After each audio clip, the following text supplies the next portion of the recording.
Je vous fais une petite vidéo pas trop longue. Je suis dans un studio dans le sud de la France. Il mouillasse un peu. On entend quelques oiseaux chanter, puis au loin, il y a des travaux.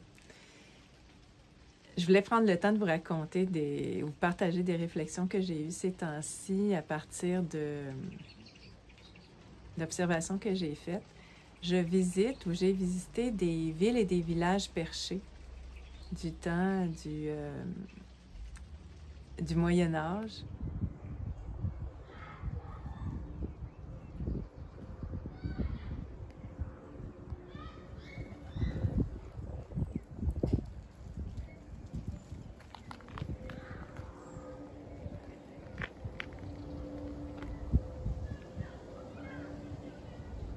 Et puis, c'est assez particulier parce qu'il y en a un certain nombre qui se trouvent sur des collines et autour d'un château avec souvent des chapelles, des églises plus ou moins grandes. Puis, je me disais, bien des gens qui admirent l'architecture et puis cette architecture qui fait référence à des éléments de l'histoire, des personnages. Et ça ne m'intéresse pas. Ce que j'ai remarqué, je voulais partager en images, en fait. Ce que j'ai remarqué, c'est deux choses dont je veux vous parler. C'est d'abord ces petites plantes, ces fleurs qui poussent sur les remparts, sur les murs de pierre. Et ce que ça me fait.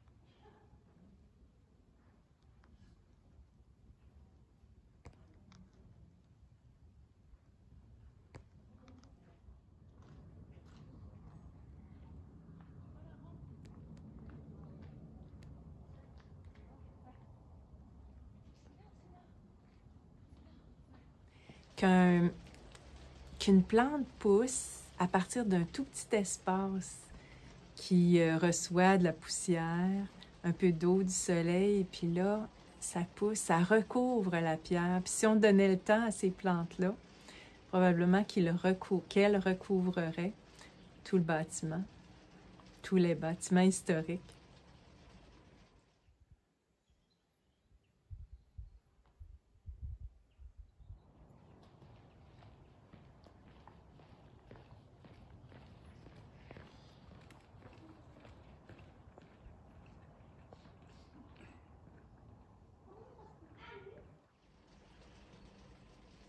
Je ne sais pas ce que ces images vous font, mais moi, ça connecte à quelque chose que je peux difficilement expliquer, qui est plus un sentiment, une foi, la foi en la vie.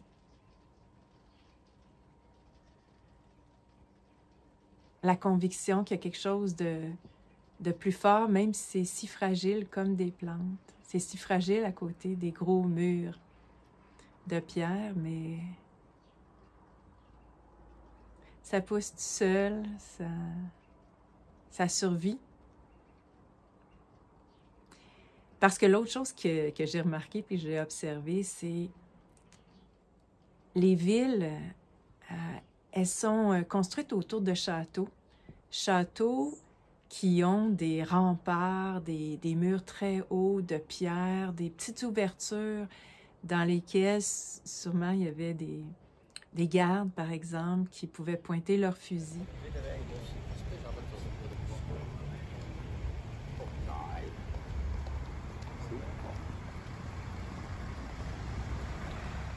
Et donc, toute cette idée-là, puis bon, les chapelles qui sont souvent, là, maintenant, les portes sont fermées à clé, qui sont immenses, qui sont riches.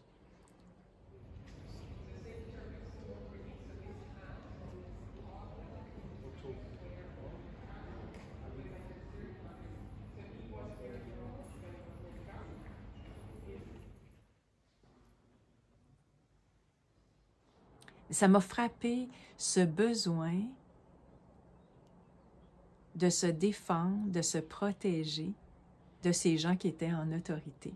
Parce que dans le temps, c'est ce que j'ai appris ces temps-ci, qu'il y avait 3 strates de la population. Il y avait la noblesse, le clergé, puis le tiers-État qui est constitué du peuple. Et le peuple qui est la grande majorité des gens, mais il y avait d'autres personnes en autorité.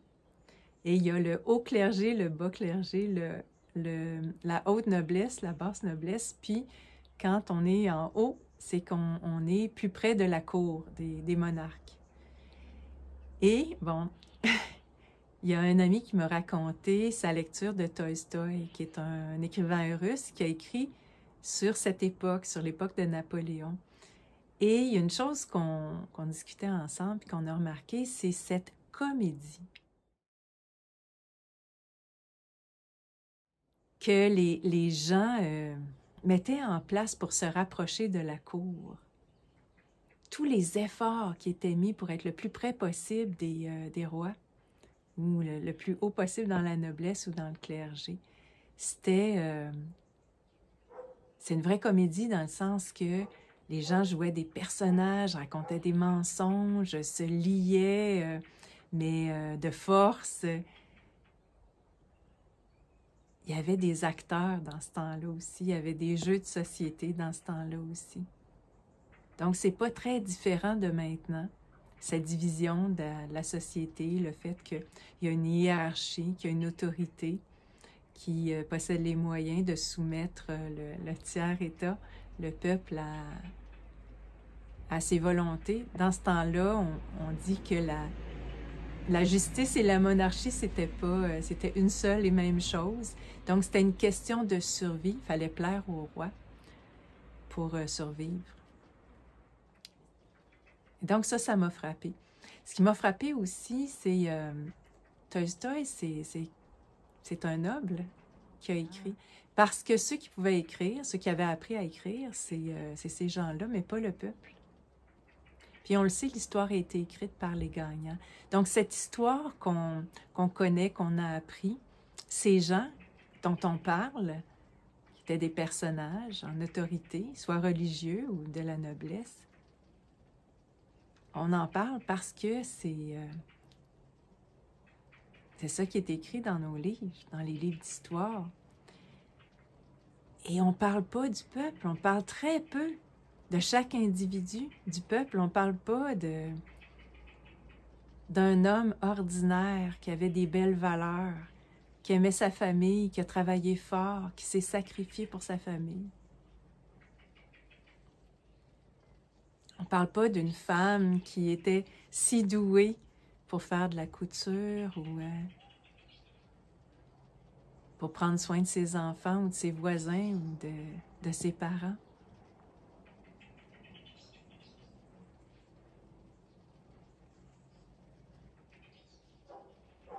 Ça fait réfléchir parce que je crois qu'on a des défis comme humains.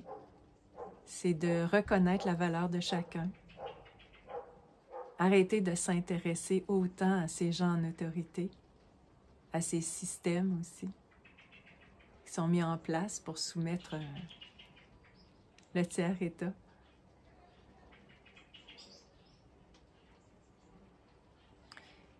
J'ai vécu un incident que vous avez peut-être vécu aussi. Puis vous savez ce que ça veut dire de vivre ça. Je me suis fait voler mon ordinateur. Et je ne suis pas tout seul, là. Il y avait 2 ordinateurs dans l'auto, puis on a laissé les portes pas fermées à clé. Puis on s'est fait voler. Et puis je me sens en déséquilibre. J'ai vécu une petite période, ça fait quelques jours que c'est arrivé. Petite période, sentiment d'être violée, que mon intimité, quelqu'un va la connaître. Mais j'ai su par après que les ordinateurs ou les téléphones qui sont volés sont tout de suite... Les données sont effacées puis sont vendues. Mais ce que je trouve intéressant, c'est que je ressens aucune animosité par rapport au volage.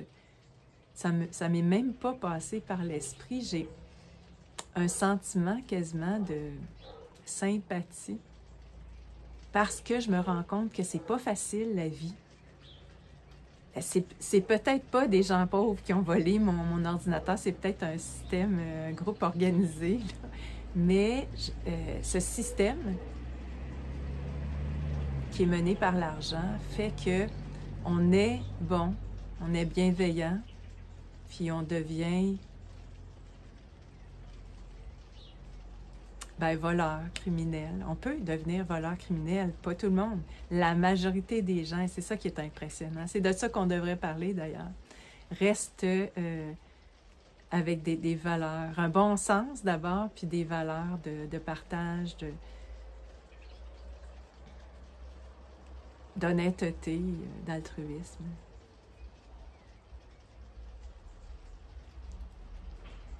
Je vous dis quelques mots sur la tournée.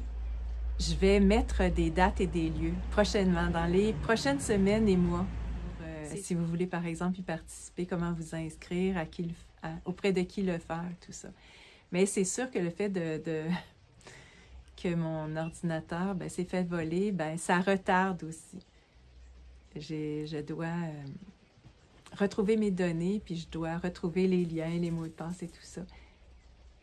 C'est ça qui est compliqué. Mais c'est ce qui fait que j'ai envie de vous demander de m'excuser. Regardez, il y a un chat.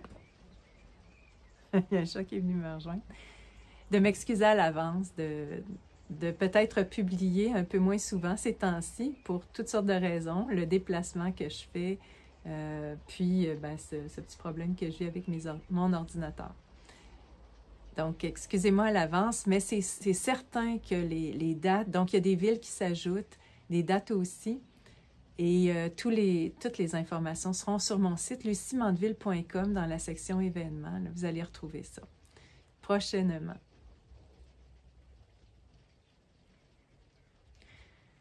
Peut-être que je terminerai avec quelques autres réflexions qui me restent en tête. C'est le discernement qu'on doit développer pour distinguer le vrai du faux dans ce qui circule dans les médias. Puis, en passant, je vais avoir la chance de discuter avec un jeune Russe qui est ici en France, 21 ans, qui a fui la Russie parce qu'il ne voulait pas aller à la guerre. Alors, il m'a expliqué des choses, puis je vais lui demander de m'en parler davantage et je pourrai vous en parler à mon tour de son point de vue sur ce qui se passe en Russie. Ça c'est une chose qui est très présente à mon esprit. Deux autres choses, puis je termine avec ça, c'est la distinction qu'on peut faire entre les faits qu'on observe et les interprétations. Je me rends tellement compte comment les interprétations qu'on fait sont en fait des projections des éléments qui nous appartiennent, puis on peut être à côté de la traque, comme on dit souvent, lorsqu'on juge une personne, lorsqu'on juge une situation. Alors, faire vraiment attention, puis revenir aux faits. Qu'est-ce que je vois, qu'est-ce que j'entends? Et poser la question à une personne, ou s'intéresser un peu plus à une situation avant d'interpréter. Bien qu'on ait besoin d'interpréter, on a besoin de donner un sens à ce qu'on observe, mais parfois on se trompe. Puis c'est à l'origine de tous nos conflits, ces mauvaises interprétations. Puis la dernière chose, c'est, je vais revenir là-dessus durant ma conférence, mais le défi ultime qui nous est adressé sur le plan d'une démarche spirituelle, c'est vraiment de savoir pardonner nos semblables, de comprendre que nos semblables ont pris dans un cercle vicieux qui est relié à ce système, ce jeu de société. Et être capable de reconnaître ça, d'être conscient, puis de faire la paix intérieurement, c'est vraiment pour moi là où on se dirige. Naturellement, à cause et grâce à cette crise, cette dite pandémie et tout ce qui suit, toutes les grandes diversions qui suivent.